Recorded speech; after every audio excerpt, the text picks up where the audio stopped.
very much for spending your evening with us. And we have an amazing line of speakers with us who are ready to sacrifice their evening to teach us something new about the startup valuation, the process, the art, and the science of startup valuation in the ClimateTech. I would like to introduce, one by one, Samia Quader. She's a senior principal in ClimateTech. Samia has 20 years of experience in the intersection of technology and finance, working in Merrill Lynch, Jefferies, Broadview, and Jefferies. Being passionate about exploiting technology to solve the climate crisis, Samia has been an active angel investor since 2018. Estia Ryan. Estia is investor and head of research at Eka Ventures. Estia works at Eka Ventures at the seed dedicated to early stage impact businesses. She spent her early career at Barclays Investment Bank on the internet team before moving into ClimateTech investing last year. Jonathan Tudor. He's an investment partner at Clean Growth Fund. Jonathan is a VC in clean technology focused on early stage businesses.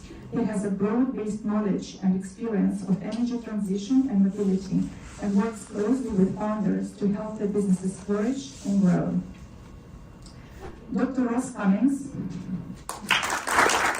He's a partner in Gill Jennings Every. He's an expert in intellectual property, specializing in patents and designs, particularly in biotech, and our moderator.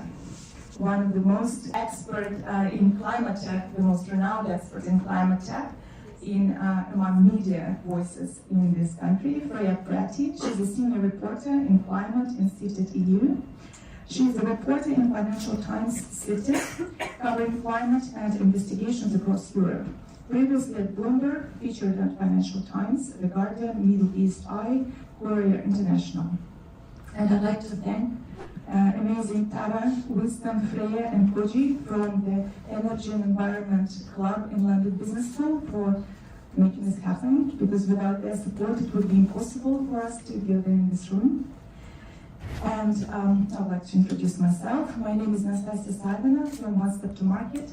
My company organizes a support platform for early stage founders in climate tech field, in climate tech ecosystem. So all founders in the room, please come to me, let's talk. Our supporting partner today is Gill Jennings Every. It's a leading firm on European patent and trademark attorneys with offices in London and Munich. And I also want to thank our research partner. It's Net Zero Insights. It's one of the largest databases in the world. So if you need to study and find out more and find out names and information about European climate tech ecosystem, that's the place to go. Now I'm giving the microphone to our moderator. Cool, thank you, and thanks for the very nice introduction. So yeah, as we said, I'm going to ask you guys some questions on how climate companies can calculate valuation, how you can calculate impact, and how tied together those things are, and then some tips on fundraising.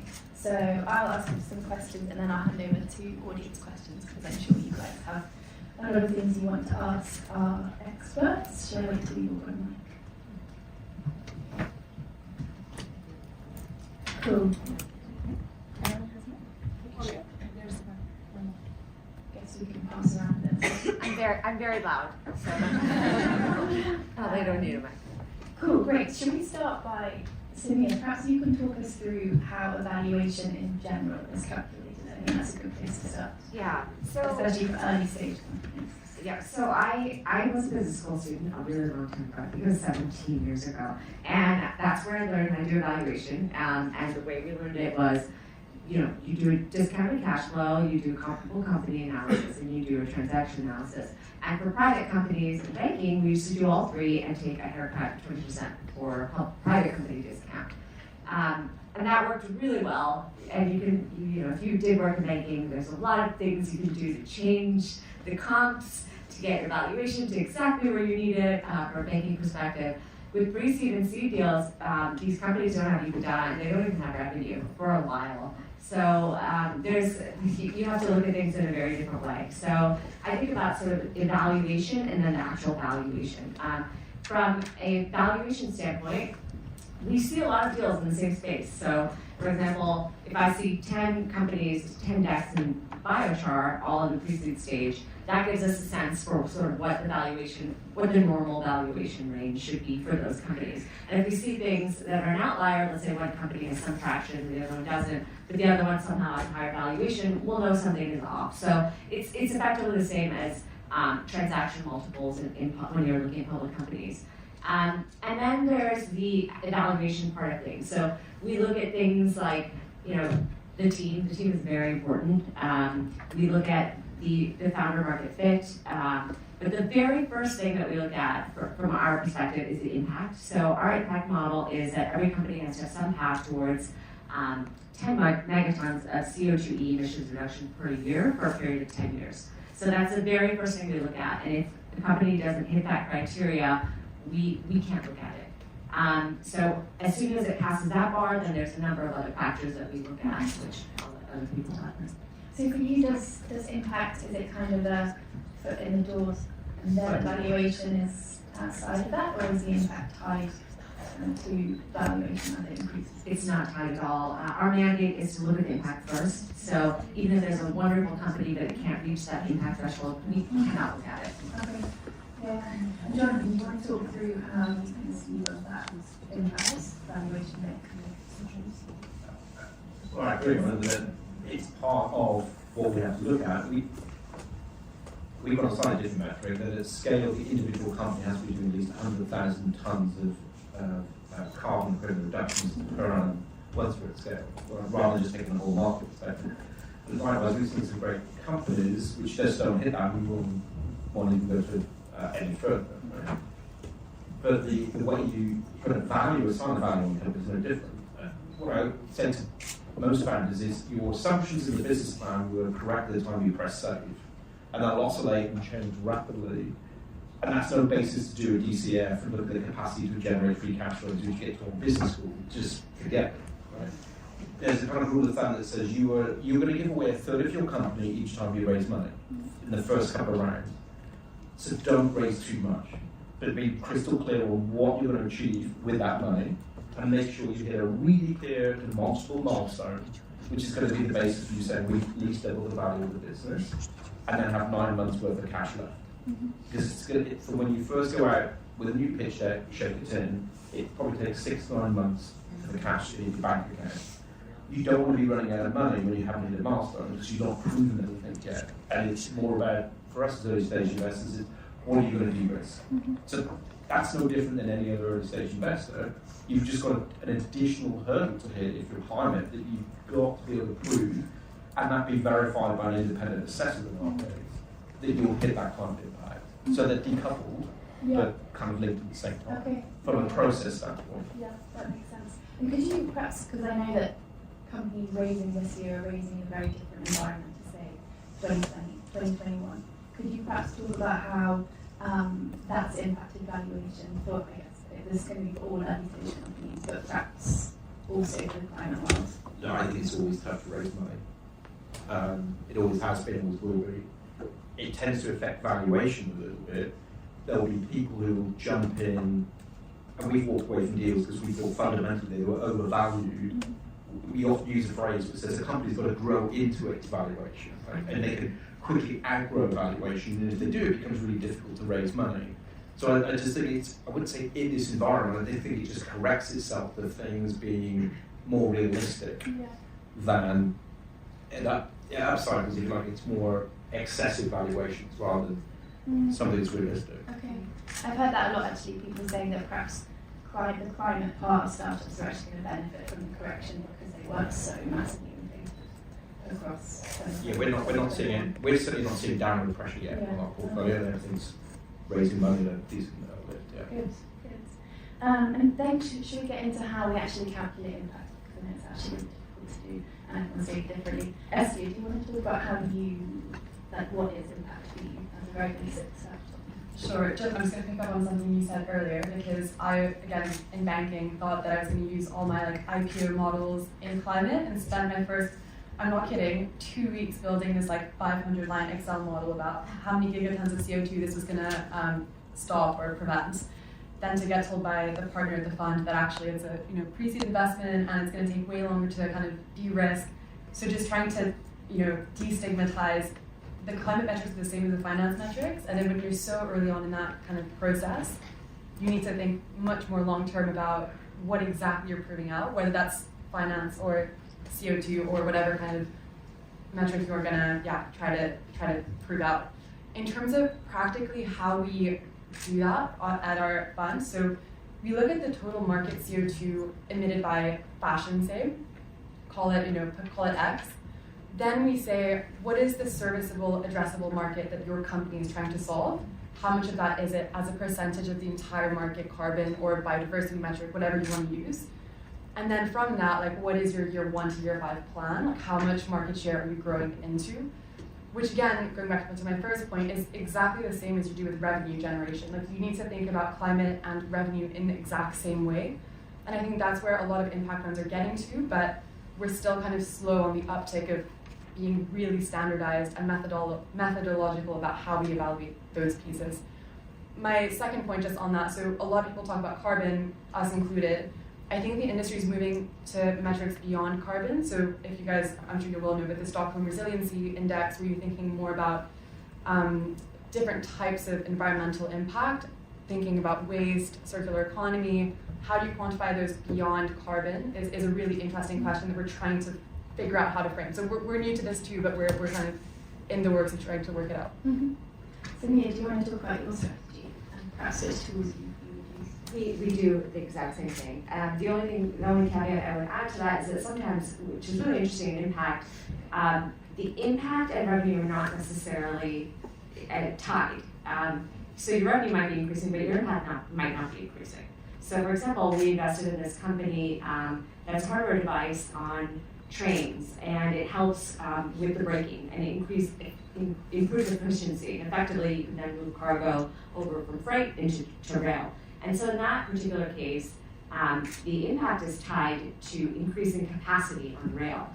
And theoretically, you want your revenues to go up, and hopefully it should be tied, but it isn't always tied. So it's not always that you look at every company and you say, okay, this is how you tie it to revenue.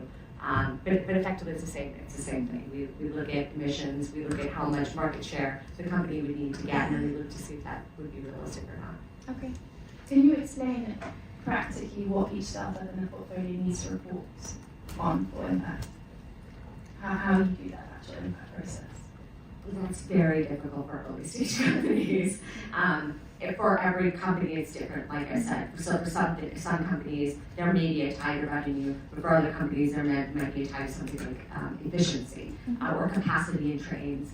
And so, but when you're looking at early stage companies, when we typically invest in pre-seed, so between pre-seed and seed, they might still be in ideation, or they might be in a lab, as we saw with some of these wonderful, hard tech companies. It's a lot more challenging with hardware than it is with software. Mm-hmm. But we're starting to say we're still early stage, but at least our portfolio sort of revenue generating. It's the same assumptions that went to the investment committee about why we think it's going to be valuable. We track, and then report on that every quarter. The same metrics. In fact, what you will see in investment funds is a growing number of limited partners now are mandating that we have to push back to say we are not going to report scope 3 emissions in our portfolio companies, because it's just almost impossible to calculate at the level that when you only have 10 employees, it was just too burdensome for them. But if they said that for every ton of product we sell, it's going to displace X drums of oil, we will track that and report that and hold them accountable to say those are the assumptions you've gone in with. Why is it changed? Why is it better? Why is it not? Yes, we're climate, but I think don't forget this label about it's the S and the G as well, right? So I think we're stricter than I've been in other funds around reporting on governance, diversity, inclusion, and metrics, and we have to report those back up to the same LPs. I wanted to ask about LPs because I imagine you could have different LPs asking for different metrics, right, or with different priorities. perhaps Estia, how do you negotiate that, and how do you stop it then feeding down into your portfolio in a confusing way? I'm going to answer that slightly back to front because we've just gone through the exercise of getting all of our portfolio to report Scope 3 emissions, which was quite tricky. It was tricky for two reasons. One, you have to hand over all your data, so that's kind of, yeah, it puts you in a compromised position. Two, a lot of the other funds are doing the same thing. So all the other funds are asking their portfolio companies, can you report your Scope 3? And there's usually a 6-month lag, so you need to do the whole process over and over and over again. I think, I don't have a good solution to this, but thinking out loud, we kind of need, as an industry, to figure out exactly what we want reported at what increments, so that if Samia's, portfolio companies just done an amazing Scope 3 report, I can just kind of copy paste that myself. In terms of the LPs, it's the same logic. So figuring out, number one, what kind of carbon accounting do you want to use, and then just copy pasting that. I think a helpful step in the right direction is SFDR 9, which is an EU directive, which is helping us as funds report better on consistent metrics. But the rollout is really early, and so we're just waiting to see exactly how that trickles through to reporting. Mm-hmm. I know there's been a huge influx of new carbon accounting tools in the last year or so. Are there any tools that you would recommend to people in the room as useful and working on? Question, Johnny. I'll have to go at that first. I said no. We got our analysts to compare them all on like a free subscription for a month. And not only did they not give one answer, they gave 3 different answers, and they were orders of magnitude different on each parameter. And then when we tried to recreate our own assumption, we were different again. So they don't even explain the basis of which to do their calculation. I think Samia point around consistency is important. I think if everybody's using the same approach, great. But what on the platform members, I wouldn't know which one to recommend because they're all giving different answers. I think this is something we're all struggling with. I see this a lot in my WhatsApp groups. People asking, does anyone have any standards of reporting for impact? Are there any tools that people use? And the answer is it's never consistent. It's just something that we need to work together as an industry to think about, and we haven't gotten there yet. And who's in an early stage startup? Whose job is it to be working on? Is it the founder, or should they bring someone in? Should they allocate to within the team? Whose job is this kind of stuff? In terms of our experience, it really differs. There's no cookie cutter approach. So some of them have sustainability officers already. Those tend to be slightly later stage, because if you can hire a sustainability officer, it means you've raised probably quite a bit of money. A lot of the time, the people that we've been interacting with is either the founder or the operations head. So that's kind of the way that it's been cut. In terms of, just also on the ones we recommend, when we did our kind of scouting piece, most of them, I think like 90%, still ask you to put data in Excel. So what the process is they send you an Excel template, you put in like I cycle to work, or I take the train or whatever, and then you get a score back. So it's quite key. You can understand why portfolio companies find it quite stressful. So if anyone's like solving that in this room, let me know. But yeah, it's an important problem to solve. Okay. And then the other thing, just on impact before we move on to kind of general tips for fundraising. A lot of people at the moment tell me that the next metric we're going to all report on is biodiversity. What do you think about that? And are there any things that you think of this time next year you'll have to be asking your portfolio tools to report on? To be honest, I think if you don't open a pitch to my team, or you say state the current status quo on emissions in the market sector that you're addressing and saying how bad it is and how much we put, you haven't gained our attention to begin with, right? That's the only reason we're going to, or one of the main reasons we're going to back somebody to say and feel that the team is mission driven to really massively change that number. So if you don't start with the number in the first place and how much impact you're trying to get to, you've lost our engagement. So don't start with this is how brilliant GR Genius is and our product and this is what it does. That comes way, way later. It's start with the headline of it's a gazillion tons of carbon a year, we can drop that by 30%. What's that? A headline that gets our engagement as to why we want to listen to the rest of the presentation. The way I've seen it done so far is just LCA analyses. So VC funds will conduct their own LCA on companies that looks at biodiversity. That's not a really scalable way to do it, because as a VC, you then need to hire loads of people to do all these LCAs, and it's not scalable. But I really agree with that point. Like a lot of founders will be more educated than the VCs investing in the business. So you need to tell us what metrics we should be looking at. At some point, that metric will be kind of, through network effects, that metric will be used over and over again. But I don't think we found how to capture biodiversity yet. Mm-hmm.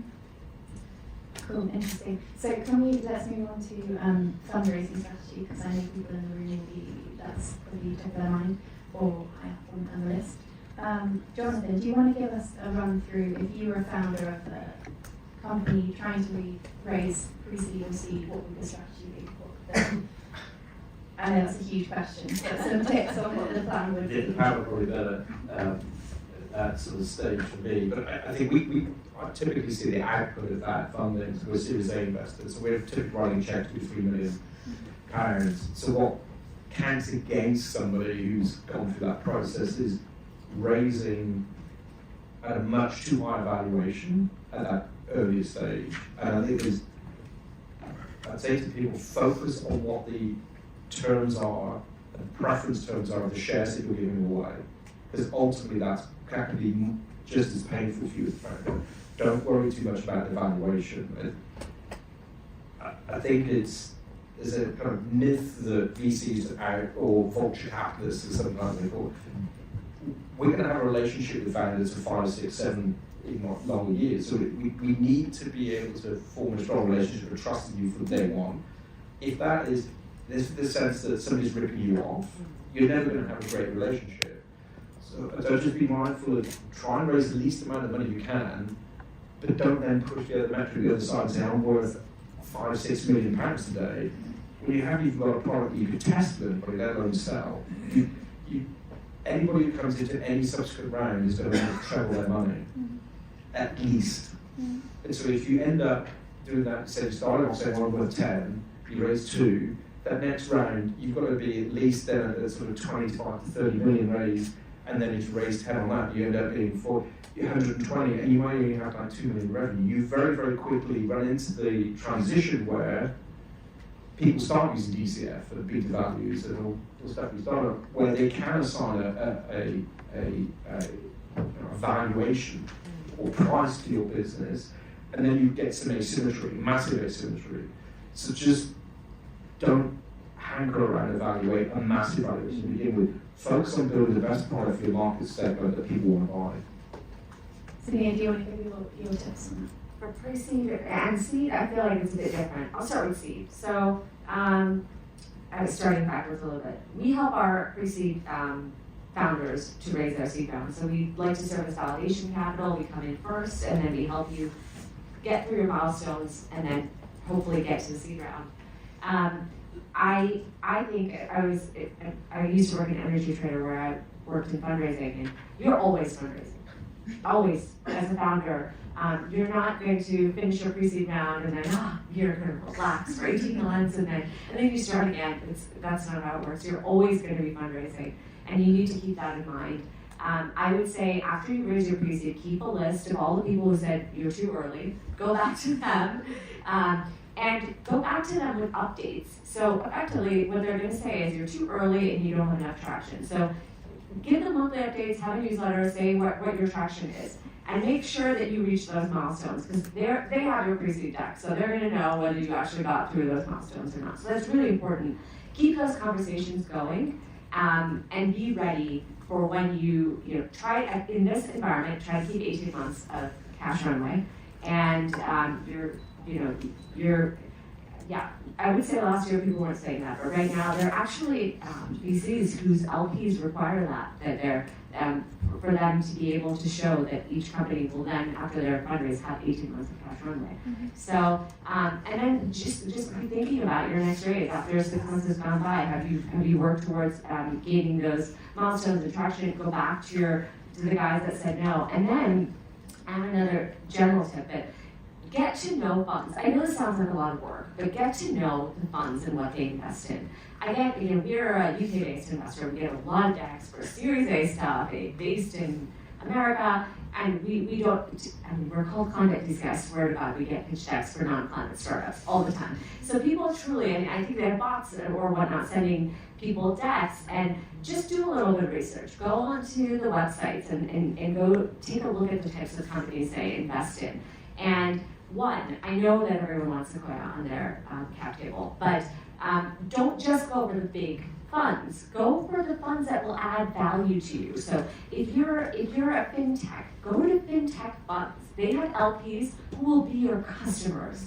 And get to know that space, get to know who they are. Two, the next thing that a lot of founders do is they go and they see that a deal's been done for a company that's similar to theirs, and then they go to that fund. And then the fund turns around and says, no, we just invested in a company that's too similar to yours. So don't always just go for the funds that have invested in companies similar to yours or adjacent. Think about their portfolio construction. They probably do 6 to 10 deals a year, maybe. Go to a fund that doesn't have anything like you in their portfolio, but is invested sort of in that space in software or hardware. So those are some tips I would give from a seed perspective. Okay, Tracy, what do you think? Yeah, so we're also mainly seed investor. I'll talk a little bit about mistakes that I've seen done. I think when you go out and you want to speak to every single investor out there, that can sometimes be counterproductive just because investors talk, and if you've kind of rubbed off the wrong way on one investor, that can ripple through the community quite quickly. So as much as it's important to speak to lots of people, I'd be really targeted so that you're speaking to the top 5 first, seeing if that goes anywhere, and then kind of organically building on that. I think it's sorry to cut across, but the top 5, yes, but maybe go to 6 and 7 first, because there will be general feedback that everybody gives you. So make the mistakes for the ones you don't really want money from. Yes, and keep an FAQ. That's so helpful. In Notion, it's so easy. When an investor asks you questions, keep an FAQ, and then you'll basically have answered all their questions in your FAQ. And if they haven't looked at it, then that's on them. Then it makes them look bad that they haven't looked through the materials. Did you have any? No, I don't know if I've got any. I think also you'll all be part of the founder groups, but those are so helpful in terms of the founders we've backed. They always talk about their communities and their feedback. So I'd say try to be part of that community, understand how people have raised. We know it from the other side, but obviously it's different than building it from the startup perspective. Mm-hmm. And then Ross, I want to bring you in because you can talk through IP strategy, which I think is important for a lot of startups, but particularly a lot of climate startups. Do you want to talk us through how a very early stage company first should be thinking about that? And then after late stage, but start early first.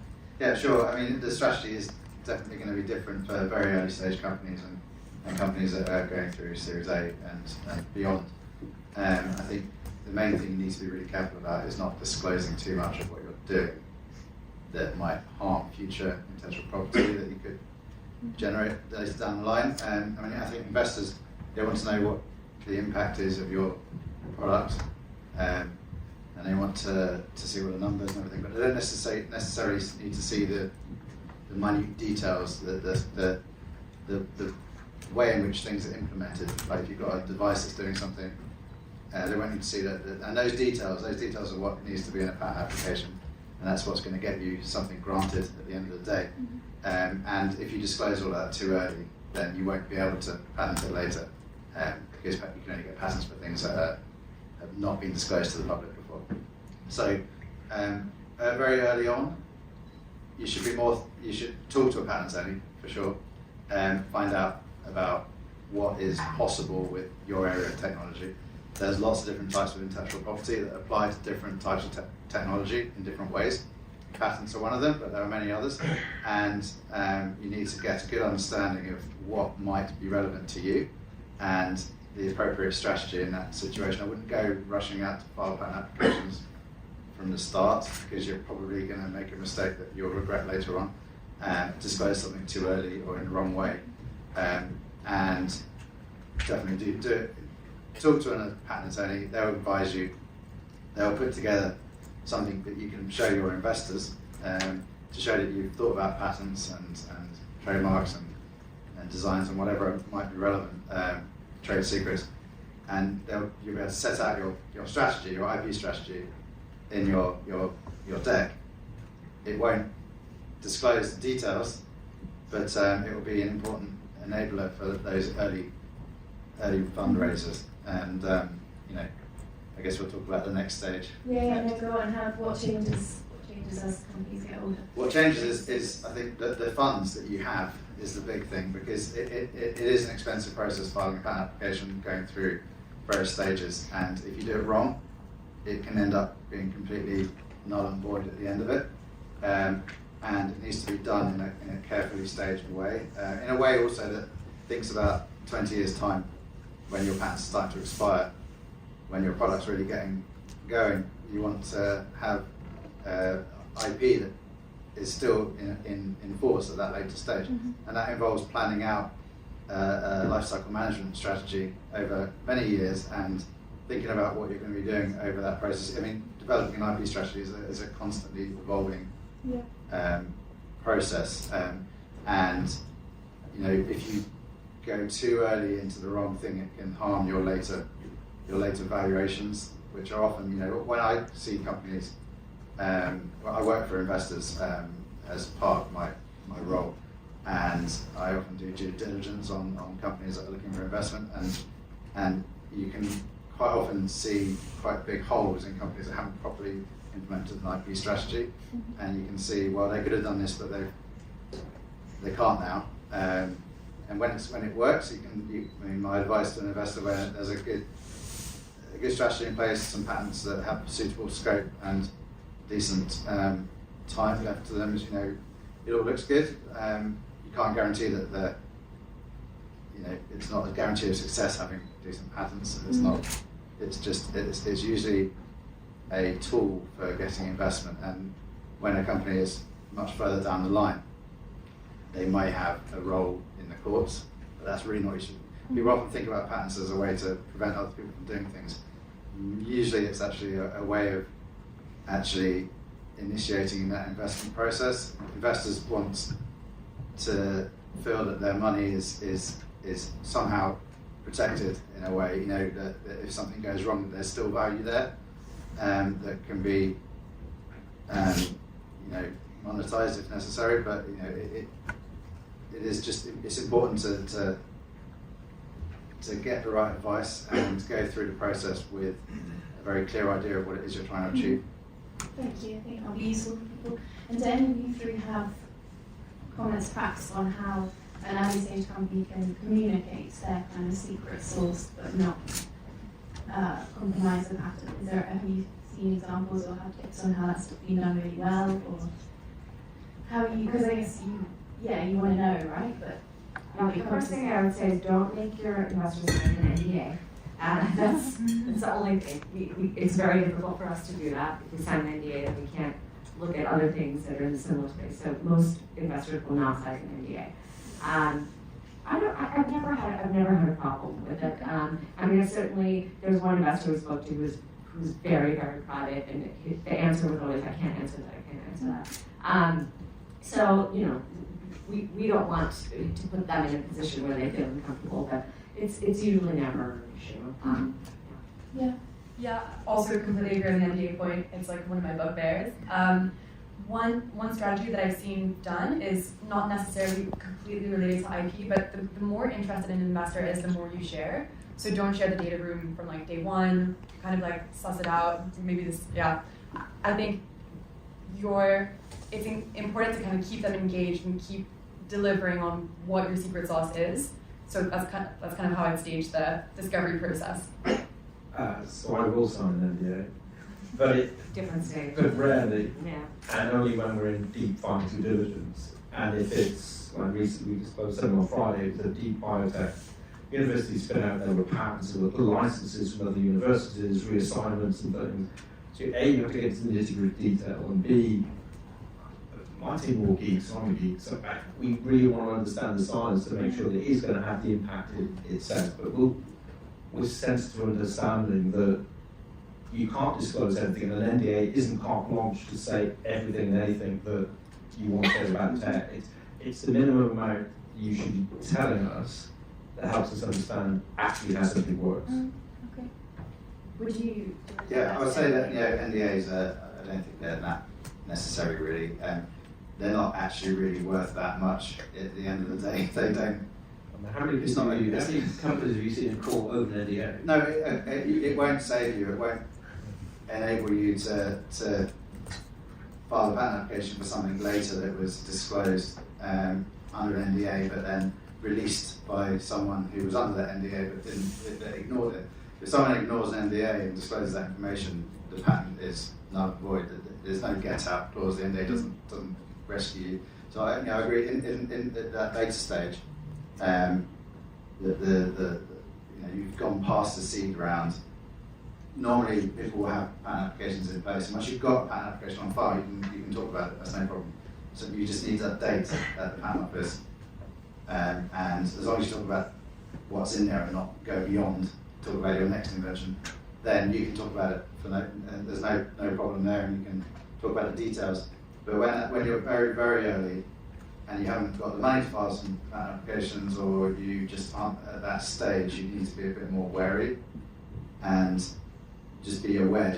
Just need to know that if you disclose something publicly, you cannot have a patent application on that later. So that's the important kind of message. Useful, thank you. And then I also wanted to ask, because I feel like across the last year I've reported on so many new climate funds, VC funds. What do you guys think that's done to the life of a climate founder looking to raise, and also you guys as investors? How has that influx of capital changed the scene? I have so many thoughts on this. So I've seen differing stats on how many funds have entered the landscape, anywhere from 40 funds in the last 3 years to 400 funds. So it is huge. I don't know which one I should believe. I mean, both are huge.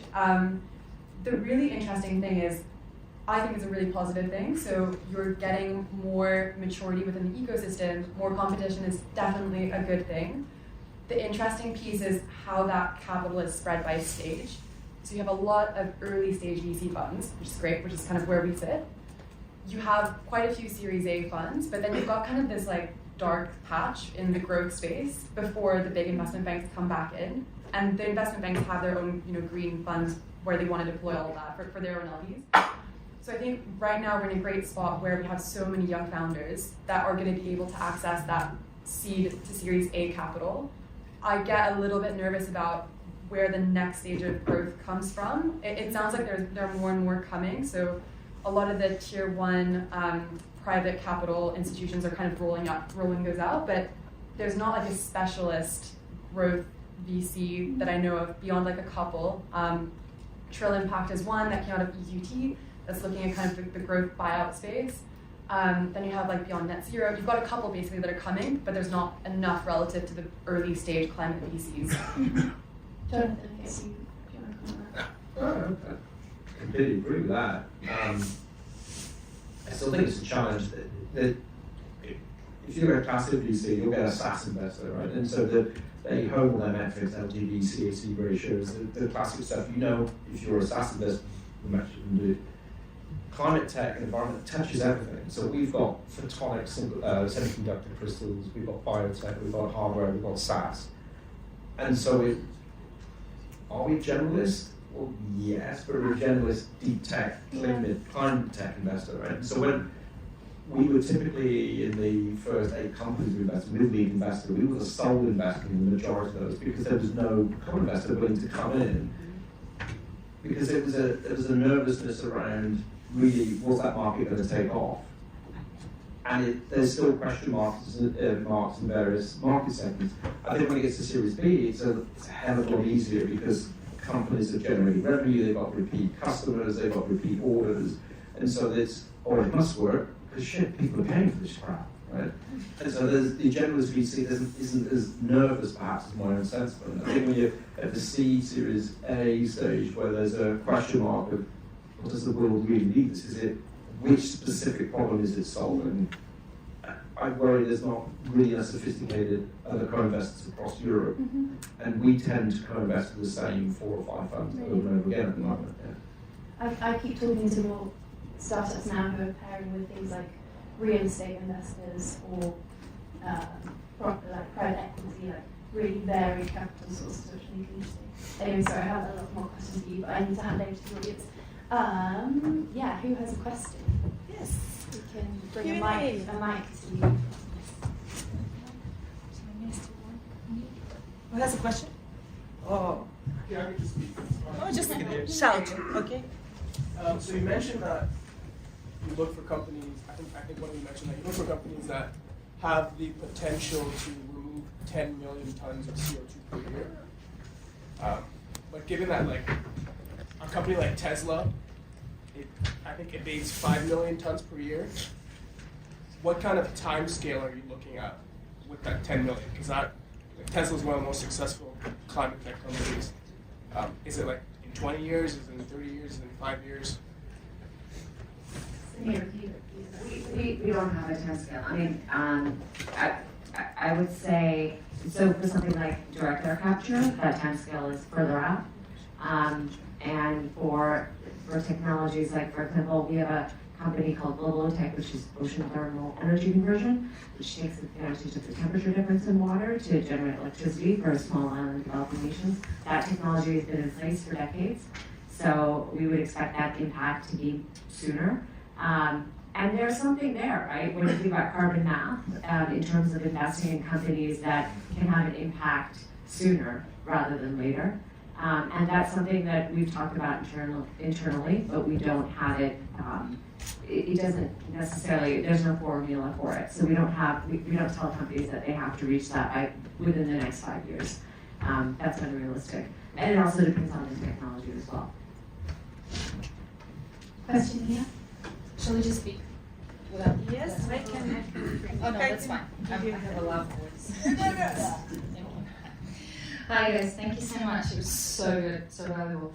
I've been often told that, going to climate impact investors is usually the same thing as normal investors, but you just do double the counting basically. Is that true? To which extent? And I mean, do you still aggressively looking at that 5-year exit, or where is an incentive to go to you compared to your mainstream VC, for example? Thank you. I'd say there's like different shades of climate investors. So you have some that are more climate focused, and you have some that are more like they say they're impact, but really they're impact generalist SaaS and only do SaaS, and it just has to save the world somehow. Deep green versus dark green. So I think it's really valuable for a couple reasons. So I think we are on your side, like we are mission aligned investors. We want to save the climate.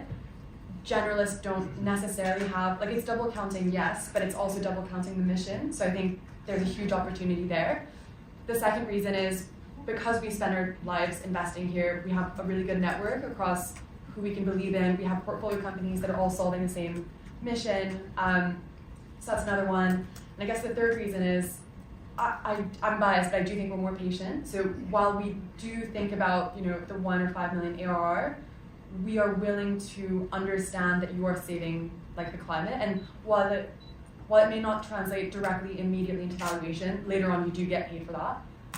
So I think for all those reasons, it is beneficial to have a climate investor on board. The other way you could approach it is you can have one climate investor and one generalist if you kind of want to mix and match, kind of what you were saying around different types of capital structures. There's different ways you can cut it, but again, I'd say team climate easy. Yeah, the other thing to add to that, you remember what our business models is at venture capitalists. We turn over capital as quickly as possible, right, with a big exit. And most of them are GP LP structures. Most LP GP funds are 10+2 funds, right? So our investors are expecting that capital return. Where's that money coming? It's primarily pension funds. It's insurance companies. So if you're expecting them to say, we can make it a 20-year fund, the IRR starts to slip, the capital return probably won't, but they care more, probably just as much about IRRs as they do capital absolute returns. So the expectations on a GP LP structure for climate are no different than a generalist fund. So I think especially at the early stage, if you start coming to Series E investors like myself, and you think about your round, you need to try and get a syndicate of investors who've got the same timeline. So somebody who's at the year 6 of their investment, of their fund, they're at the end of their investment period, then the pressure will really start to mount with that investor that sell. When am I going to see my return? Whereas if you've got a syndicate of 3 investors all in year 2, they're on the same timeline, that the same pressure will come, but you've got 4 or 5 years to wait. I could just quickly add that the European climate ecosystem is really small. Like I saw this article, I don't know, maybe it was Sifted article, but it was kind of like a list of 80 sort of crazy companies, and I was looking at them, we've seen all these companies. And so when you work with a climate tech investor, we do tend to know the ecosystem quite well. And there's a lot of synergies in our portfolio. I mean, even us, we're a new fund, and we have, soon to have 13 portfolio companies. There's a lot happening between those companies. They all know each other. So we have a carbon insurer working with some of our carbon removals companies, and so it's all sort of interrelated. But I think there's a lot of, I genuinely think there's a lot of benefit to having a climate focused fund under cap table. But if you have a choice, congratulations. Two more questions. I think, yes, we have time for 2 more questions. And Should we take one? no lady one is back? raising the hand. Thank you, guys. Question, in terms of how do you guys evaluate B2B versus B2C opportunities? Do you penalize on that, depending obviously on big volumes of people or not? Is it? I mean, economically it's no different, right? You've got to generate cash at some point. For me, it's a distinction around proposition, how you communicate that with consumers. It has to be a very acute specific problem, or if it's not a specific problem, what is the frustration or the itch that you're going to be soothing for them, and explain why that's going to grow and the audience of that is going to grow. And I find that that's sometimes more difficult to communicate than saying, I've spoken to the CEO of XYZ company, and the same issue that person had was in 100 other companies. It's exactly the same issue. To get value proposition, the pricing right, B2B, we've got a big audience to go through. I think convincing us that at a consumer level, that itch that you're going to go and scratch for somebody is going to be around long enough and won't be soothed by something else next week is probably why we tend not to do a lot of B2C. Any other thoughts on that? We've also we tended to kind of communicate ourselves as a consumer first fund, but have moved a little bit broader than that because climate change needs B2C, it needs B2B, it needs B2B2C. Like you need all of these different models.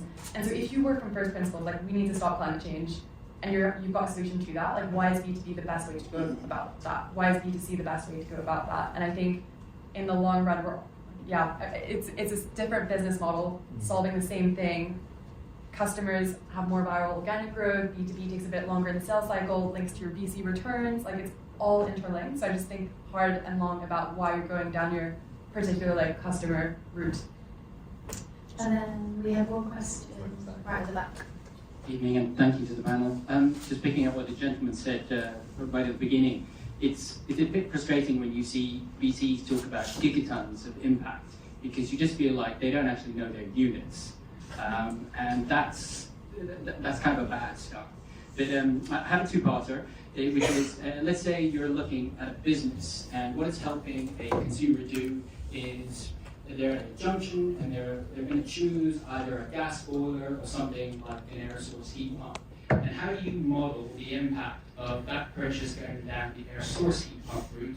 Because what you've got is a product which, once they install it, it could be in the house 5, 10, 15 years. So it's a question also to the value of impact to a business that's taking carbon or preventing carbon from being emitted today or next year versus something in 10, years. So that's one question. And the other one is related to the US and the EU.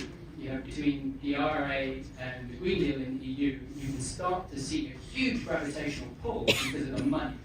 So how do you as VCs see the situation in the UK where we seem to be lacking that element of commitment, and we're already hearing that come Thursday, we're going to see a refreshed net zero initiative being pitched to the populace, from Aberdeen of all places, which doesn't sound very encouraging. So, yeah, love to hear your thoughts on those two elements. Three questions. That was a lot of questions. I'm going to take the last one. I'm going to take the last one because that's top of mind. It's a concern. I think it's a concern in general with capital in Europe versus the US. Even when you look at investors into fund of funds, they don't want to invest in European fund of funds because they're concerned that companies don't scale past a certain point. So what I wanted to say earlier with Freya saying that there's more capital coming in is that my hope is that that capital goes to later stages into scaling. Because we don't know how this is going to work out. So I hope that more money comes in, and I hope that it goes towards supporting these companies in the growth stage, because that's where it's really, really needed. One tiny also addition to that, there's a really good chart online which I need to find and share, but it goes, one of the great benefits of the UK ecosystem is you have Oxford, Cambridge, and amazing universities. And I think as a UK ecosystem, we've been quite bad at translating that into venture backable investments compared to the US or Europe potentially, and that's going to get worse as you have these sorts of regulatory pressures coming through. And I don't think this is a VC problem, this is like a regulation and a policy and a university problem, but we're at the starting blocks and the UK still has an opportunity to kind of kick at it through like an innovation perspective. So I think there is an opportunity, but it's kind of out of our hands as VCs.